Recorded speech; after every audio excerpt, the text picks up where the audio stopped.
soal apakah Pak Jokowi cawe-cawe, ya.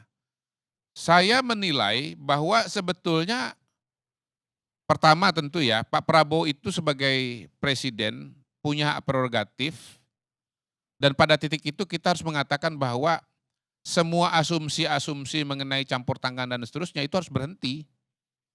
Karena apa? Udah jelas tegas ditulis dalam konstitusi kita bahwa menteri itu adalah wewenang presiden, prerogatif presiden. Partai-partai politik, tokoh-tokoh politik kita juga sudah punya alam pikiran yang sama, bahwa urusan kabinet, urusan menteri itu adalah prerogatif presiden.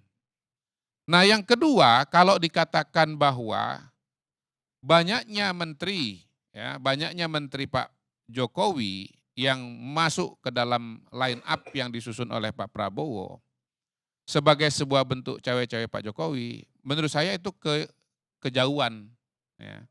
Terlalu jauh mikirnya, terlalu spekulatif, ya. Karena apa? Karena pertama Pak Prabowo itu, ya, adalah bagian dari sebuah keberlanjutan Pak Jokowi.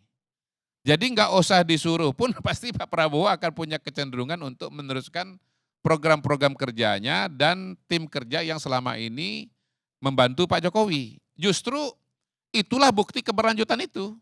Ya.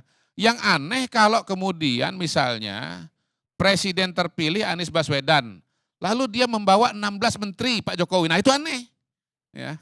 Itu dia, itu baru harus dibahas tuh. Tapi kalau yang terpilih sebagai presiden adalah Pak Prabowo yang jelas-jelas mengatakan dia adalah keberlanjutan Pak Jokowi, lalu ada menteri-menterinya Pak Jokowi, itu nggak aneh, itu justru sangat wajar. Ya. Sangat wajar. Karena Pak Prabowo sendiri menahbiskan dirinya sebagai bagian dari keberlanjutan Pak Jokowi. Jadi jangan ditarik kejauhan bahwa ini agendanya Pak Jokowi yang dipaksakan atau diinstruksikan kepada Pak Prabowo. Jangan begitulah. Pak Prabowo ini tokoh besar, Pak Prabowo ini tokoh lama, ya kan?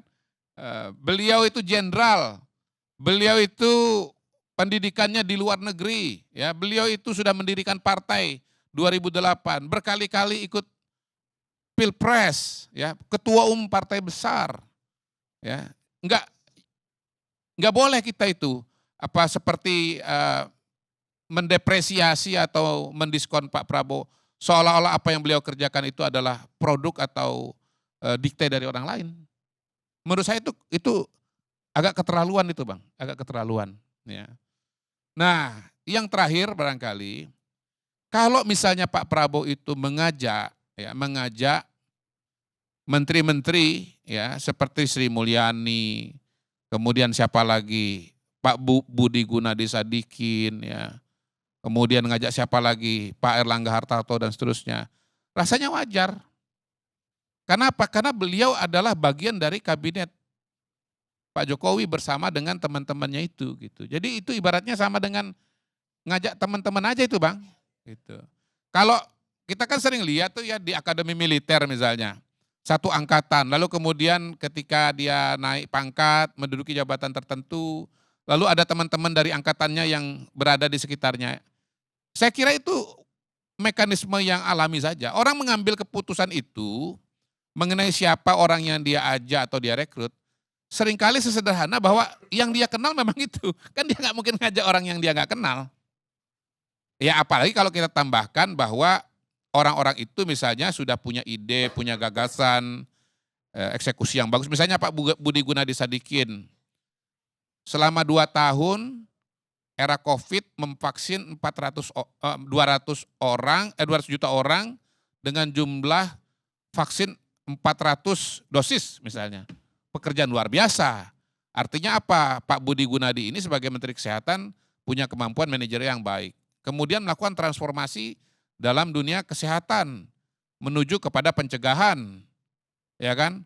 Kemudian mempercepat lahirnya dokter-dokter spesialis dengan inovasi dalam tanda kutip ya, dokter berbasiskan rumah sakit.